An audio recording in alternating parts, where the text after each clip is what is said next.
Hello, and welcome to Art Beat, a monthly podcast where we connect with artists to explore their practice and journey as a creative. Today I have the pleasure of speaking with Bree Smith, a North Dallas-based multidisciplinary artist whose work focuses on sci-fi pop surrealism. In this conversation, we will discuss finding your niche, managing your time to create and set deadlines, and the importance of having an art community. Bree will share advice and insight from her experience in her former residency at the Village Church and how her practice has evolved from there. She will also tell us about resources like Art House Dallas and the Creative Pep Talk podcast.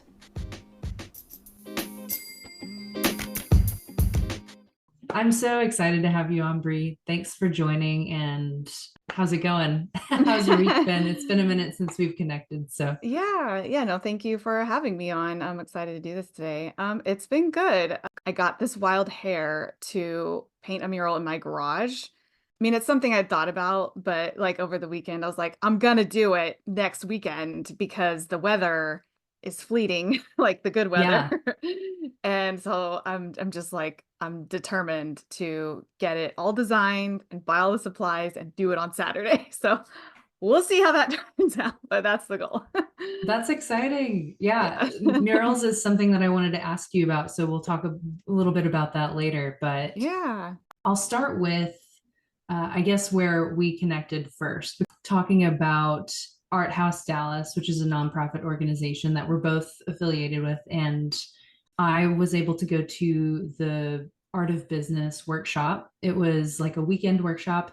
And there you were a panelist and you got to talk a little bit about your brand and your artist statement and everything. And that was a really exciting workshop for me. I don't know if you've attended those before, but it was really cool getting to hear you and the other artists speak. And I just wanted to ask you a little bit more about that. But before we get into Sure. it, let's just, I guess, start with who you are and where you're at in your art journey. So yeah, I call myself a multidisciplinary artist. I think that's kind of a way like of me saying I like a bunch of different kinds of mediums and I can't really decide like on one to stick with. So I like to dabble in a lot of different things, but mostly I do mixed media paintings with acrylic and oils, and then I also do murals like you mentioned, and then I've also been dabbling in different sculpture type mediums recently. And then as far as like my subject matter goes, my work focuses on themes of futuristic surrealism and abstraction. And a phrase I came up with a few weeks ago was sci-fi pop surrealism. So it's kind of like a weird, mashup of a few things. So I really like science fiction. Was introduced to it by my dad as a small child, and really has been something that's been a constant in my life. He passed away when I was 15. And so it's also kind of a way of like me feeling close to him. But I also love pop art. And so, I love using lots of bright colors and I love surrealism, just kind of, creating different scenes and situations that you would normally see, lots of symbolism, that kind of thing. So, yeah, lots of bright colors. I love highlighting women in very strong scenarios a lot of times in my work. And then I do a lot of like, I don't even think I mentioned it, but I do a lot of like astronauts. So I like featuring women as astronauts and creating different scenes where they're, exploring, or sometimes I like to put astronauts in like in situations in the past. So I have some kind of like retro, futuristic mashups as well. Yeah, that's awesome. That is such a cool niche that you came up with. The phrase that you came up with, sci-fi pop surrealism, is that what it is? Yes. Yeah. Yeah. I love that. And I mean, for every niche there is an audience, right? So I Yes. bet that's a very vibrant community that you're tapping into there. So very Yes. exciting. It's always exciting when you find your people. Yeah. So at the Art of Business workshop that I mentioned, we heard a little bit about your brand, and I know that the interviewer was talking about your presence on social media and how your brand overall seems very cohesive. And so I know you've already talked about that, but I just want to touch on your artist statement as well. You stated it so eloquently during the workshop. but I'm glad you thought it was good. No, it's Um, good. but no, I mean, really, when I was thinking about, my answer to this question, um, my artist statement or artist bio or what have you, it's been a work in progress for many, many years. Right, yeah. And I mean, and that's why I can't even remember what I said because I'm always reworking it over and over again. And you You came up know, with your phrase recently, the sci-fi yes, pop surrealism. yes. So I'm sure you're working that in as well. Exactly. And, that came about because I was filling out, some application for something or other. And they asked what my style was. And I was like, oh, shoot. Like, I don't really fit into one of the like broader buckets, So I was like, well, let me think about it. And then I just kind of came up with my own. So, yeah, it's always something that I'm thinking about and, reworking over and over again, especially for the context. So, what you may see on my website, it may be different than what I would put, somewhere else or say in public. So, Yeah, so I um, guess that's the answer to the question is that it's always reworking itself through experiences that you have or what you're doing with your art at the time. So that's great. That's a yeah, great answer. exactly. Yeah, But yeah, I so mean, I'll throw this out there too. Like, it's so hard to write your artist statement, right? Like, I think one thing that's frustrating when you're first starting out is you feel like everyone has the perfect artist statement. You're like, how the heck did they come up with that? It's so beautiful and meaningful and resonates. And I just want to say again, like it takes years to get there. But also, one of the things I've been playing with for the past probably year or so is, jotting down my thoughts and what I want to say more in like a bullet point form. And then honestly, I will put it into like Chat GPT and have it kind of fill in the blanks for me. And you can even have it write several versions for you, right? Like if it sounds too stuffy or formal, you can have it rewrite it more casual. And that's been a tool I found that has really helped me fill in the words that I'm always like, I can't find the right word, and it really helps with that. So just throwing that out yeah, there. I'm a fan. I'm a fan. I use ChatGPT and Perplexity AI as well, Oh, pretty cool. frequently. Whether it's research or helping rewrite something, it's like having someone right next to you to Yes. proofread something or give their opinion. And sometimes I take Yes. it, and sometimes I don't. Sometimes like, no. When That's I great. had, I'll have to look up yeah, Perplexity AI. I haven't heard of that one. it's a good one because I think, and I'm not up to date now on ChatGPT, but I know when I first started using it not that long ago, the data that it pulled from was like before the last 2 or 3 years. So it wasn't Mm. exactly up to date. And from what I understand of Perplexity AI is that it is up to date. So it Nice. pulls from all places on the internet today and Oh, that's great. Oh, I'll for all definitely have to time, check I it out. guess. Yeah. All of Yeah. time. Yeah, try it and let me know. Let me know what you think. Yeah, well, that's great. But yeah, I just want to put it out there because, I don't want artists to feel like, it's cheating or anything like that. Like you said, it's really like kind of like having an editor sitting next to you, which is great. It's a tool, right? I Yep. mean, and work smarter, not harder, right? So Yes, eh, 100%. we'll talk a little bit about this later, but just kind of thinking about places where you spend a lot of your time and effort versus other areas of your practice or business where you delegate a little bit, right? Hmm. And you kind of look for some help. So that's Yep. great. Let's jump back a little bit to like maybe when you first thought that you might be an artist. I know you said that you are very connected through your subject matter with your dad, and you said that he passed away when you were younger. So is that when you started doing art or expressing yourself in that way, or did it happen before then?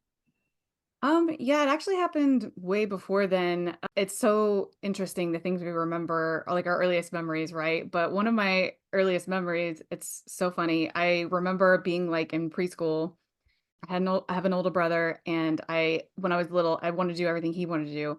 And so at the time, Ninja Turtles was like huge. And of course, he wanted to watch Ninja Turtles. So of course, I wanted to watch and love Ninja Turtles too.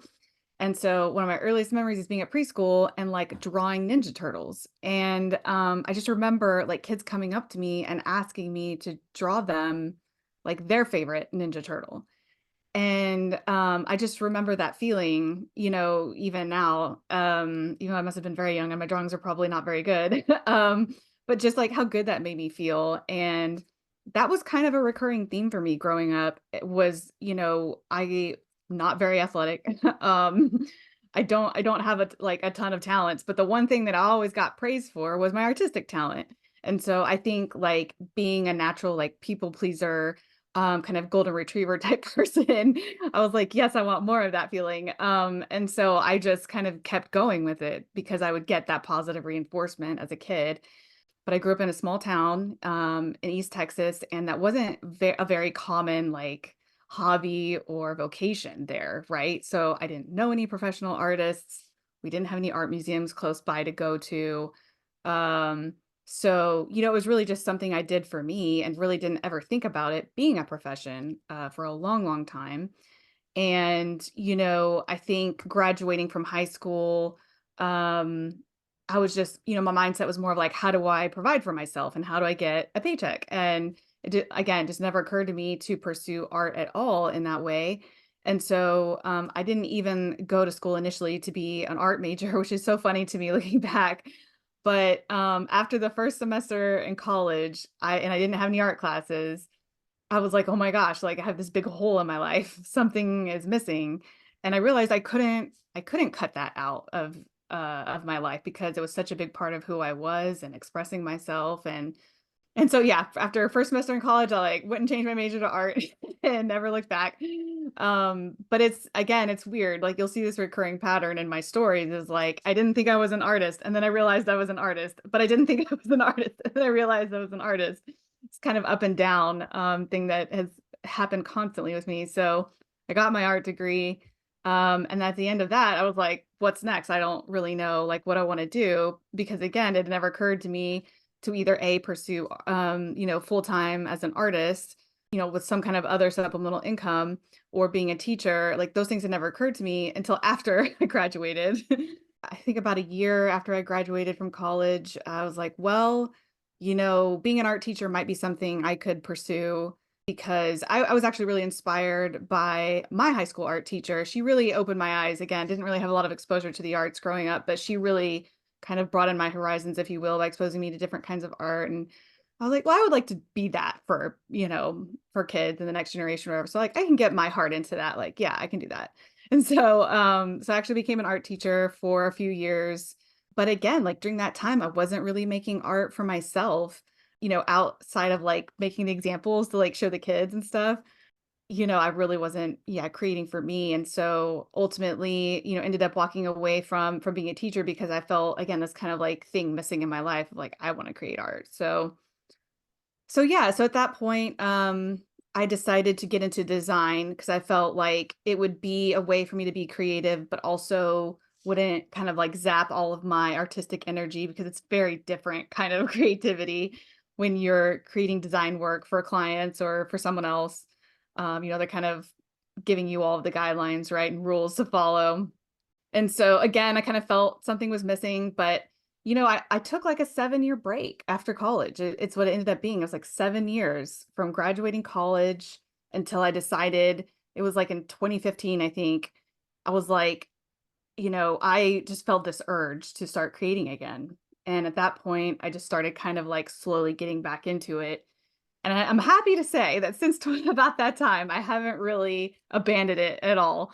I've been pretty consistent since then, but it took me a long time and lots of ups and downs getting there. So that probably answered more of your question, but Yeah, no, that's great. And I'm glad that you mentioned that you took that long of a break. I can definitely relate to that. Whenever I did graduate with a Bachelor of Fine Arts, that was my concern as well was, okay, well, I'll figure out how to integrate this in later, but my 9 to 5, like I'm going for a classic 9 to 5 hmm because stability and support was on the forefront, right? It was yep. my main priority, just being able to pay rent and stand myself up in society, and then figure out the art piece later.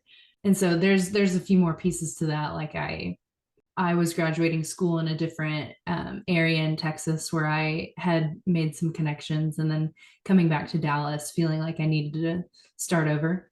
And it's difficult to do that, even if it is within the same state.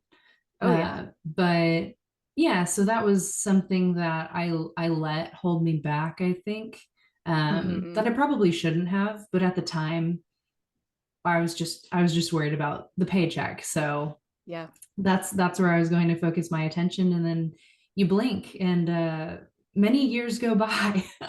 It just So happens. Yeah. I know. So I can definitely relate. I'm glad that you shared that part of your story, because I can definitely understand where you're coming from there. So having a teacher background and more recently a design background, how does that feed into your creative process?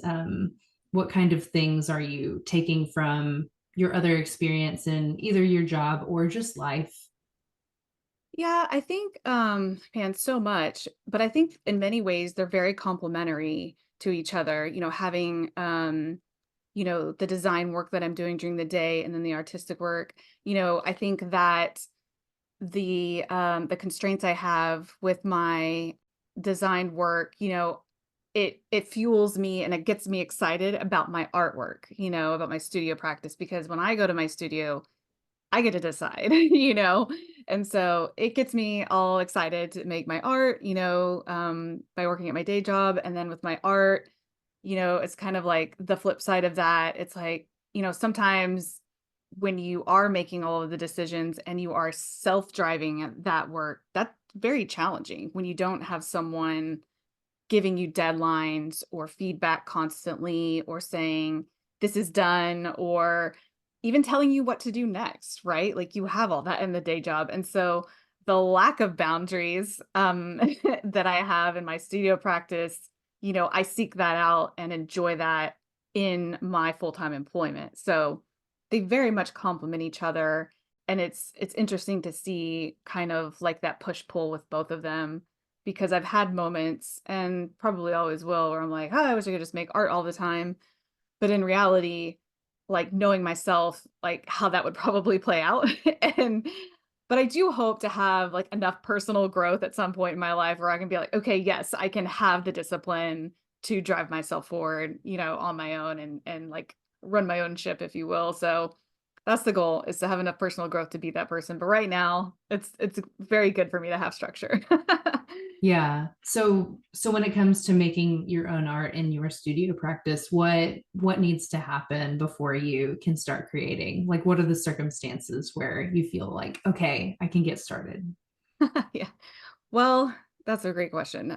So I constantly have ideas. I keep like a note in my phone where it's literally just like a brain dump, where if I'm like out and about or going throughout my day and I just have like a random thought, I just go write it down.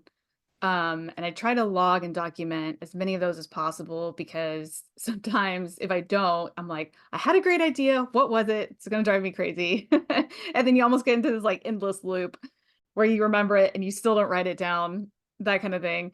Yep. So yeah, so I try to keep a running list of ideas. So that really hasn't ever been a barrier for me. It's more so vetting out the ideas, thinking in terms of series of work, to where, this idea that like really excites me, but like, where does it really fit within my larger body of work? And does it make sense? Or maybe, this idea could spin off into like a mini series or something, if, I find it interesting and exciting enough. So vetting ideas is probably one of the more challenging aspects. But, once I've landed on like, okay, yeah, I want to explore this, thinking about how I want to do it. Cause again, the past couple of years, I've really been on this journey of figuring out my process and how I like to work and what mediums I like to use best. And that has resulted in me pretty much abandoning paintbrushes altogether, because I realize I feel more connected to the artwork and I feel more control with my fingers for whatever reason. And I enjoy the process more and I enjoy the result more when I just use my hands. And so, if I have an idea, then the next step is like, okay, is this a finger painting? that I'm going to do with oil, or is this more of like, do I see it more of like collage and like textural, so kind of think about that. And again, back up to the series I'm working on and where it fits and all of that. And, I do leverage a lot my iPad to kind of sketch out things. I like doing digital sketches because I feel like I can explore different ideas quickly and like cross them off the list. Like when I'm picking out colors, like a color palette, for example, I can see like, will this color work here? Nope, I can change it, like that. And or if it's like collage, or if I'm even trying to like visualize the concept I have in my head, because again, like I use a lot of futuristic things that don't really exist in real life. And so, I can kind of collage together something digitally so that I can visualize, my idea and see like, well, does this really work? Does the composition need some tweaking, that kind of thing? And yeah, from there it's just execution. But I always, I found for myself personally, I know everyone doesn't work this way, but like having my reference on, to come back to and kind of explore there, has been really crucial to me in my process. So yeah, that's a bunch of answers, but I kind of have to have all those ingredients going before I'm like, all right, let's go.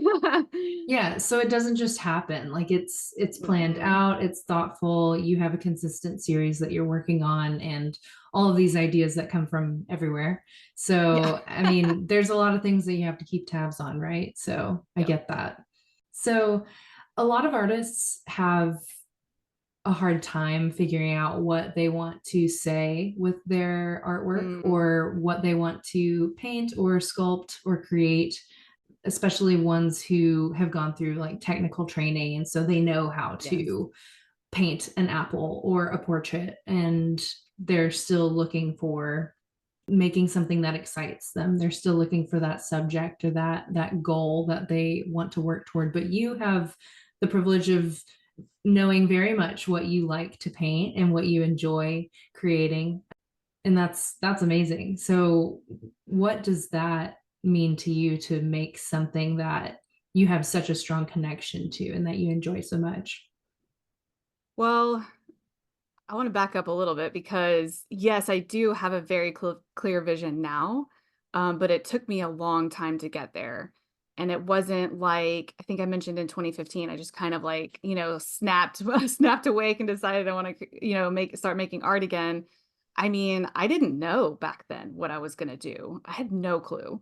And that was, I would say, probably the biggest barrier for me getting back into art after a long break, because like you said, having that technical training can honestly really mess with your head. I wasn't ever told or given the idea of exploring finger painting in college, like, Yeah. so the first, I think like 2 or 3 years, it was lots of like doodling, sketching, really just like getting my supplies out and doing whatever just to explore. And it was a very frustrating time because I had no clue what I wanted to make. And, at that point, I was really trying to I listened to a ton of the Creative Pep Talk podcast Okay. back then. And the host, his name is Andy J. Pizza. That's not his real name. I forget his actual last name, but he's great. And he gives a lot of great advice for creatives and how we go about our practice. And he gave me the idea in one of his podcasts about like listening to your signals, like your body's signals, like kind of thinking of like a car, like your check engine lights on your dash or whatever. And he recommended, if there's like if you're going about in your creative work, play, exploration, what have you, pay attention to what you like, what makes you feel good, and pay attention to what you don't like. And he even recommended, and this is I still do this, like saving, because us artists, we like collecting things and Pinterest boards, all that stuff. And he recommended, if you didn't already have a bunch of like things saved on your Pinterest board, or like for me, I would save a lot of artwork I liked on Instagram, start building up a collection of things that you like as you go along consuming content, and then go back and look at those things and see what patterns are emerging for you. Like what things you are drawn to automatically without even realizing it. And so that was really critical for me was, paying attention to what I liked and what I didn't like, going back and reviewing like visually what pieces of art I'm drawn to. And that's kind of where I discovered, well, I mean, I like lots of things.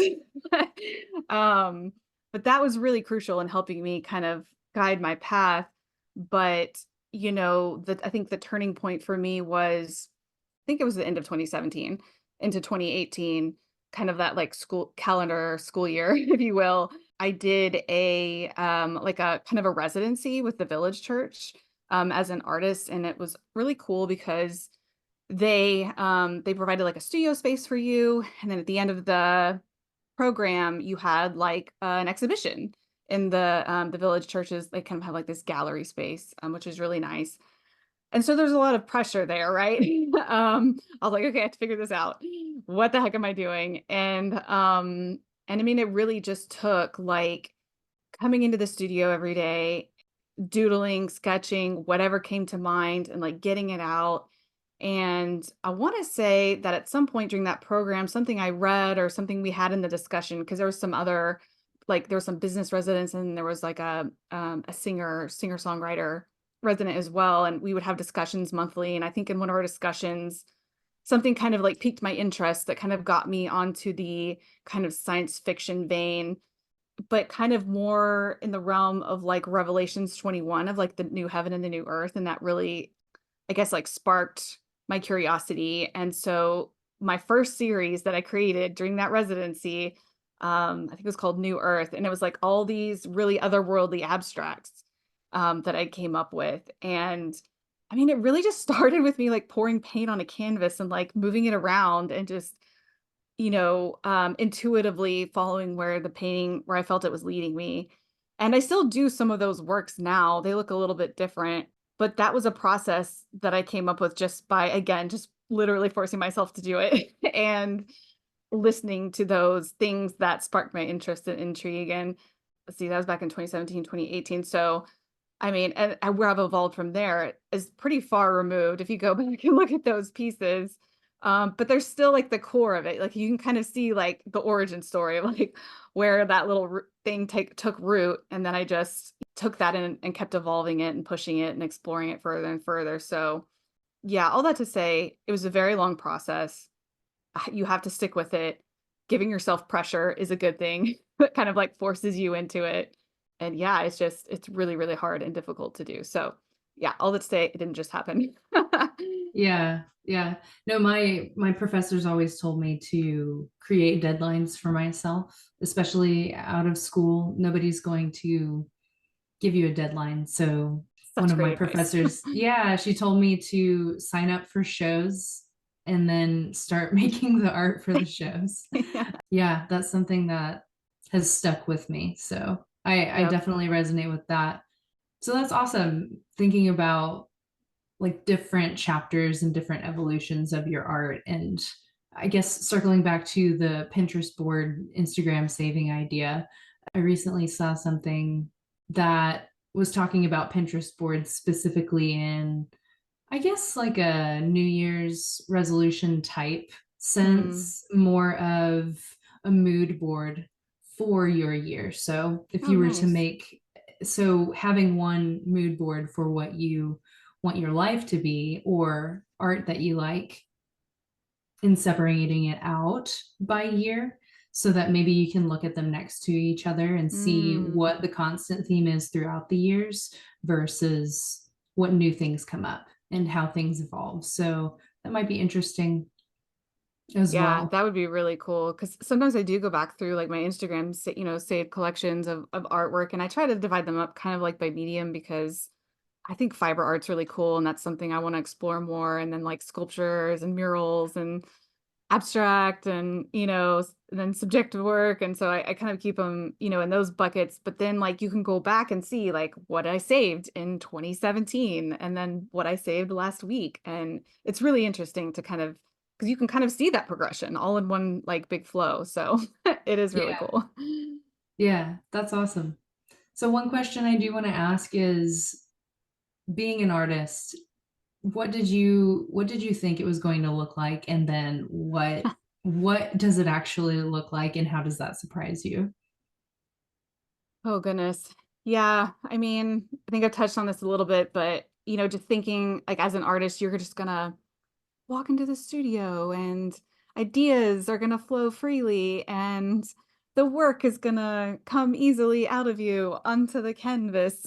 And, and then you're gonna make all this beautiful work and galleries and curators are going to be lining up at your door to to show them and buy them. And of course that was a misconception from many many years ago, but um just, yeah, that unrealistic picture. And I think probably brought to us courtesy of social media, right? Because artists, there are some who are very real with their journey, but most, don't really show the behind the scenes struggles or talk about it and, what it took for them to get there. And that's why I like to really highlight that, because making things seem easy doesn't help anyone, you know? Yeah. It, it really doesn't. If anything, it hurts them. So yeah, really just the kind of the ease of how it would all flow for me. But then also, I think my biggest misconception was like how long I thought it might take for me to achieve like some of the artistic goals that I wanted to. Like for example, I mean, once I realized I wanted to start painting murals and started kind of pursuing those opportunities, again, I'm not a full-time artist, so it's not like I was sending out 200 cold emails, a day or anything like that. But once I started looking for opportunities, knocking on doors, things like that, applying, I mean, it took me 5 years to get my first mural opportunity. And, I think a lot of people just don't really share that or talk about it, but it was really challenging. And it was something that like I wanted to do so badly that I just kind of kept chipping away at it.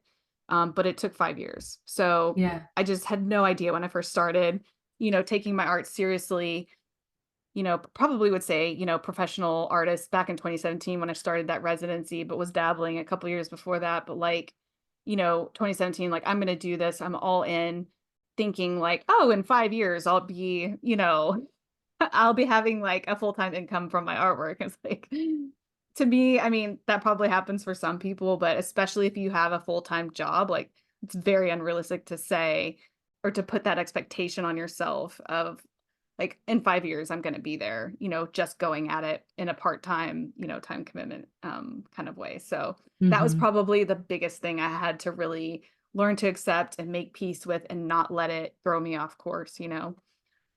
Yeah. Not let it discourage you. Yep. Yep, Yeah. exactly. Yep, and just realizing like that's the thing is that, I'm going to be making art and sharing my art with the world regardless of like how many rejections I may get or how long it takes me to get to where I want to be, always coming back to, this is the art that I feel called to make and I'm going to make it no matter what. And just really kind of putting that stake in the ground and like not letting it be swayed. Hmm. Awesome.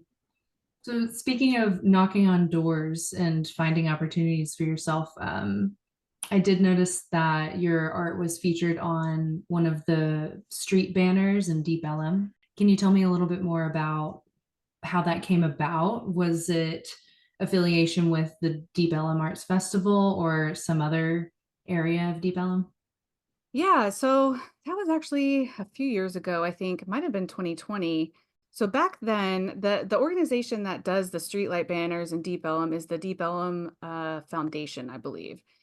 And back then, they had a different kind of marketing person, and that person decided to have an open call for the streetlight banner program, which was really cool. It was free to submit, and it was an easy application. And to me, like when I'm kind of deciding like what things I want to apply to, those are like no brainers if it's free and it's an easy application.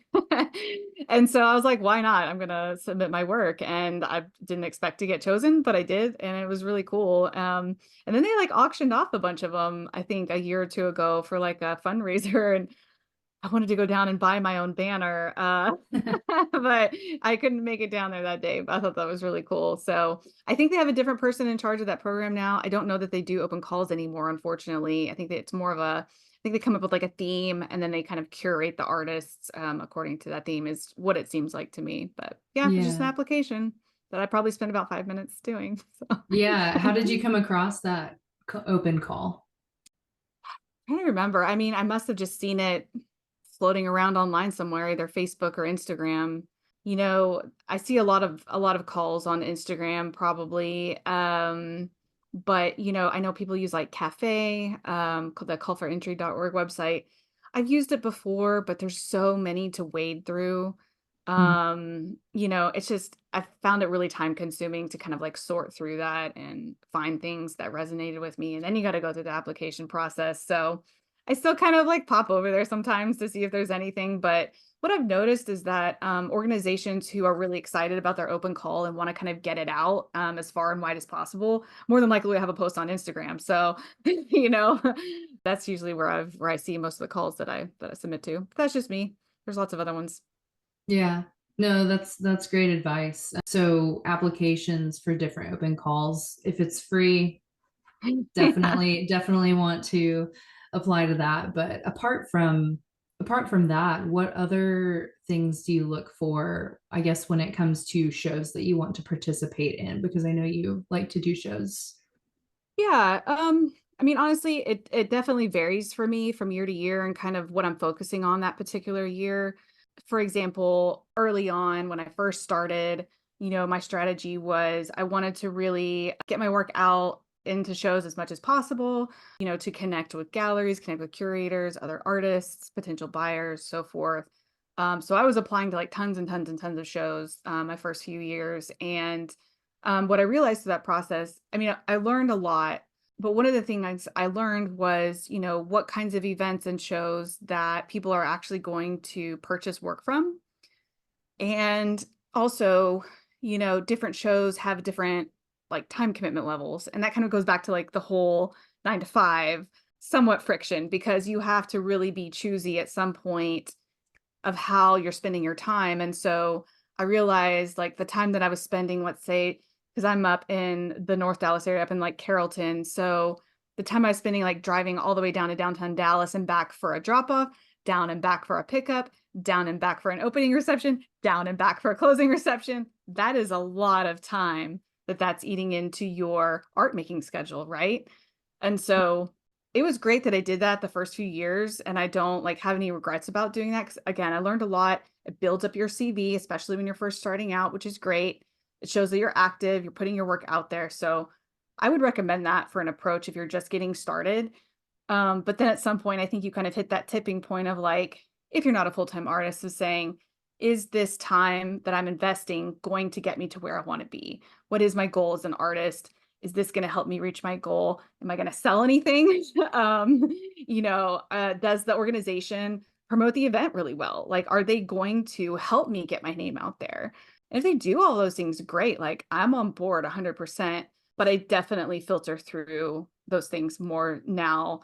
And last year, even, I was probably doing like, I don't know, maybe 2 to 4 shows a year, kind of once I decided to be a little bit more picky choosy.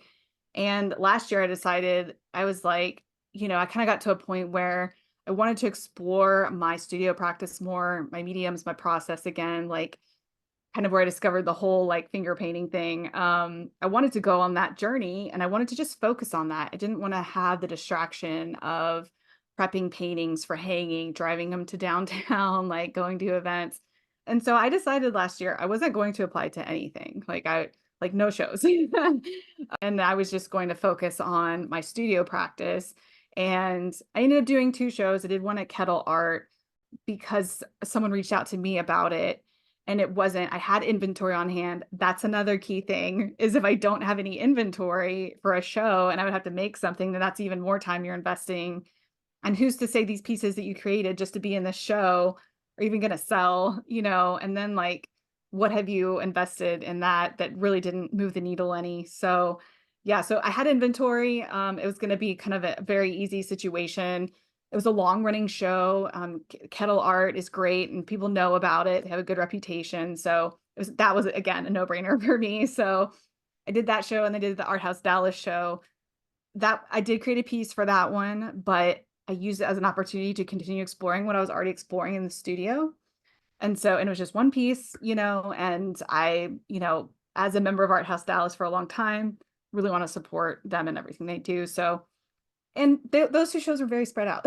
I will say that Hmm. too. So it wasn't like a big deal, you know what I mean? And again, it was just kind of saying like, I'm intentionally going to focus on my studio practice this year. And I applied to like publications and things like that. But there's no like, that's not a huge time investment, right? Like you send the Yeah. application in, you maybe answer a couple emails, get some files ready. That's it. Yeah. And you're still getting your work out there, which is great. So there's different ways you can approach it. I always tell people like, think about what your goal is. What are you actually trying to achieve, in your art career? And then use that to determine what you apply for or participate in. Hmm. Apart from going to shows that are maybe recurring or organizations that regularly have shows and figuring out if they are a show that would sell art, what are other ways that you have kind of kept tabs on that? How do you know that it's going to be a show where your art is Yeah. sold? Yeah, there's a couple of things with that. As I mentioned, one of them is just experience. So, there's some organizations that I've showed with several times, and if you show with an organization several times, you start to see a pattern emerge. And so experience for one, and then for two, there is some like research you can do right before you even spend your $40 or whatever to apply. Like look up the curators and see, what kind of work do they do if they do work, or, what kind of work they show on their Instagram, because that's going to tell you what kind of work they're drawn to. Um, so yeah, do some research on the curators, do some research on the organization. There's a lot of really lovely galleries around here in Dallas, but I know by the research that I've done or like shows that I've been to, it's like, well, they're only showing this kind of work. Like there's no way they would show my like, pop sci-fi surrealism, because that's just not what their gallery's about. And they're doing that. They're carving out their niche for their client base, right? And Yeah. so that's kind of how I do it. And sometimes you just don't know, and sometimes you just kind of have to like, go with your best guess. And again, you just learn from experience. But I will say that, Deep Ellum Art Co. has some really cool shows, and that gallery space is where I've sold most of my work. So consistently. But they have, but I kind of knew that going in because I'd seen some of the shows that they've done and knew that they had a lot of like really interesting, cool work that, I could see it fitting in there, if that makes sense. So, and they obviously do a very good job getting people in the door, and providing those people a way to buy because again, like that's where I've made a lot of my sales from shows. So, Yeah. No, that's great.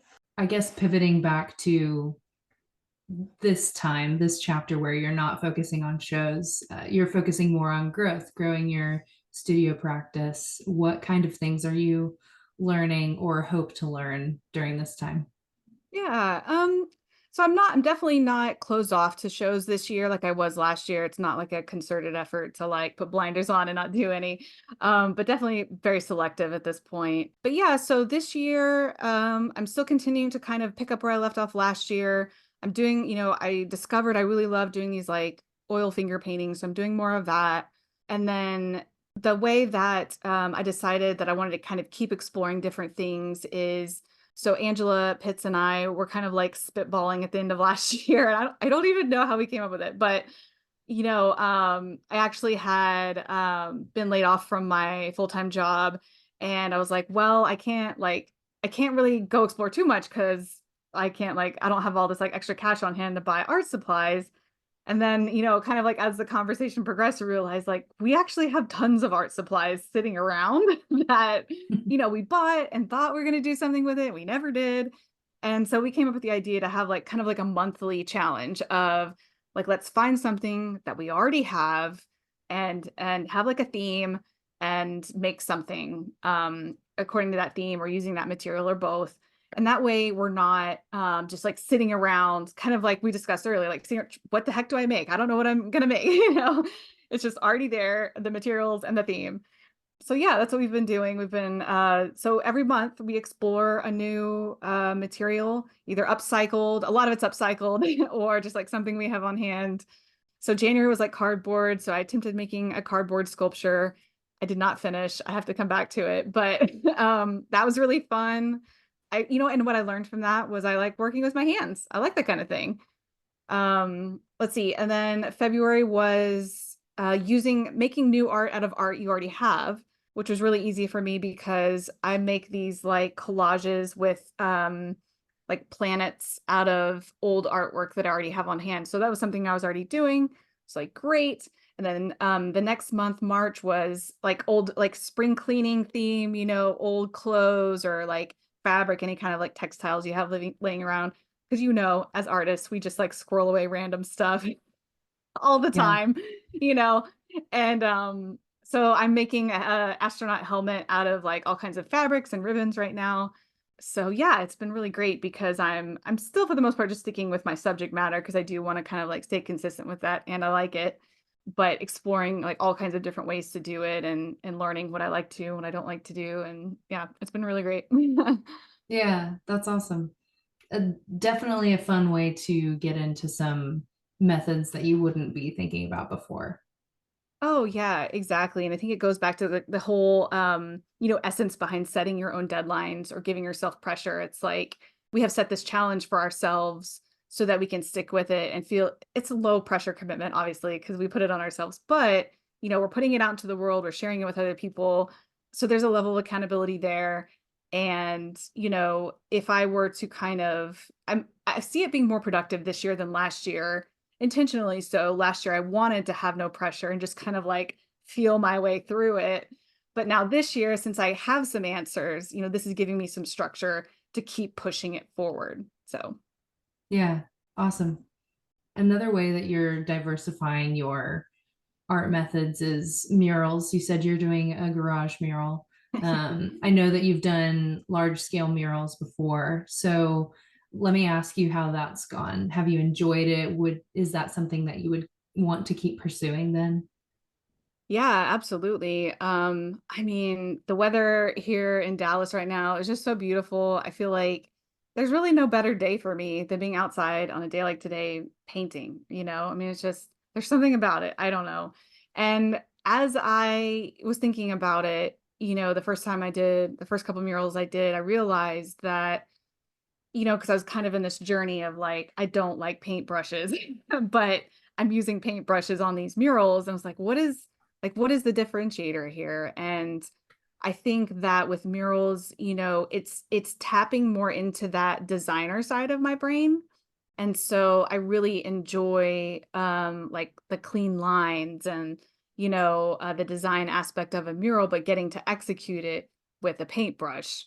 And so yeah, I really do like it. I love the process. I love seeing like my artwork really big. It's just so cool to stand in front of like, a building sized painting of yours, that you did. And Yeah. so yeah, no, it's really great. I would like to do more. I've been trying to do more. It is really tricky when you do have a full-time job. You just have to be again selective with your opportunities, and sometimes you just can't do it because of your commitments. But, just going back to it is very competitive. It's very competitive, especially here in Dallas. We have a lot of really fantastic muralists here in the area, and they have these like very robust portfolios of work that they've done. And, clients like working with people that they know they can count on to execute a project really well. And so it's just an easy choice to go with a lot of the more established muralists here.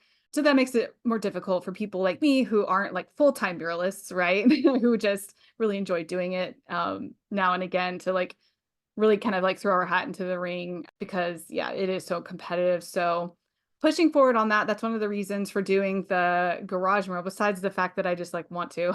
um, I want to be able to have like another piece in my mural portfolio. And, all that to say, like, if there's something you really want to do that's really hard to get into, like murals, like the best way to do it is to make that opportunity for yourself and not wait around for someone to pick you. Cause again, it took me 5 years. Yeah. So, make your own opportunities where you can make it happen. And that's how I've gotten a lot of the opportunities that I've gotten is by doing it myself first by self-selecting. So Yeah. No, that's great. Thank you so much. yeah, of Well, course. you've given us a lot of advice and resources today, and I really appreciate that. I guess one last question is there anything that you would want to leave for I guess, artists like us who are either getting started or trying to get back into things or just trying to figure out how to make it work, what would you tell them, I guess, from what you've learned or what you've been noticing lately? Yeah, I would say if I was going to go back to myself in 2015 or whatever, definitely find a community of artists. I think that's one of the things that has been really crucial for me and like staying consistent and sticking with it is surrounding myself with other artists who are going through the same thing, who can support you, encourage you. There's, when you're in a community of artists, like Art House Dallas, for example, you meet regularly and, there's like again, a very low pressure level, but some accountability, right? Because you're meeting every month and you want to be able to talk about, this cool thing you're working on. And it's easier to stay consistent and to stick with it when you surround yourself with other people who are doing the same thing. And you don't feel so alone. So I think that's probably the first one I would recommend. And like even, we have Art House Dallas here, but even like there's online communities, so many online communities of artists that you can join who have like Facebook groups, and you can just like put questions in the Facebook group and people will answer because they love to help. And so even online communities, if you can't do like an in-person one, it's just like as much community as you can, definitely recommend it. And then my other piece of advice is, I guess it's not really like a resource or anything, but like, try to, as much as you possibly can, follow your own arrow.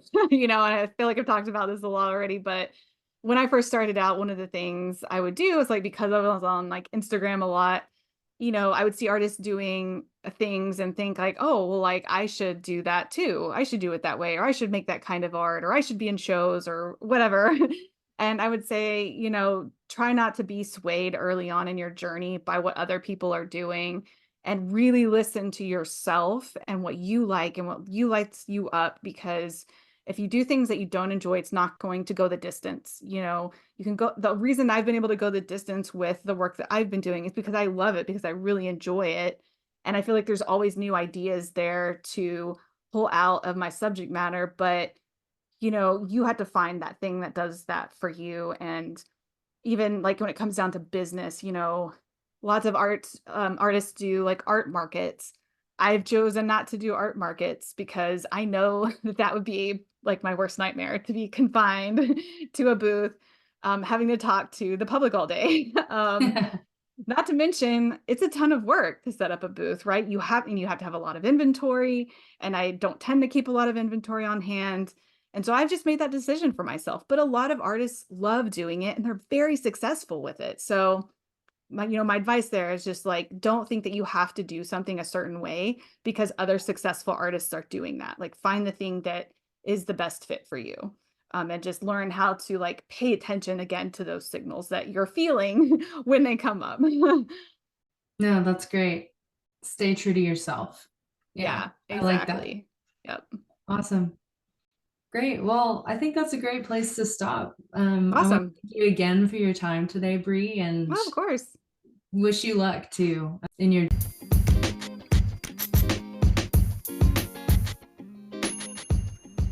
Thank you so much for joining us today.